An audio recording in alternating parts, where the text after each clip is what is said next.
Hello lovelies, welcome back to my channel. Thank you all so much for clicking to watch this video. Today's recipe is a Cameroonian delicacy called Mbongo Tchobi. Mbongo Tchobi is a black stew made up of black spices. It is really black but delicious. All the ingredients for this recipe will be in my description box below. To get this Mbongo spice, you can ask somebody who is coming from Cameroon to bring it for you, or you can also get it in an African shop in your area.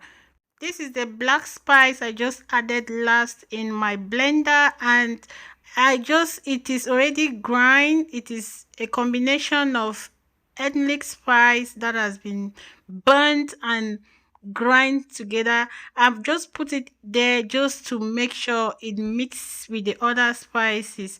Yeah guys, I'll just leave you all to enjoy this video. It is just a very simple and straightforward recipe, and guys, please don't forget to leave me your comment in the comment section. Thank you all so much once again for tuning. Eat it with ripe plantain or yams. Today I'm going to be enjoying it with some white rice. Thank you all again for watching. See you in my next video. Bye.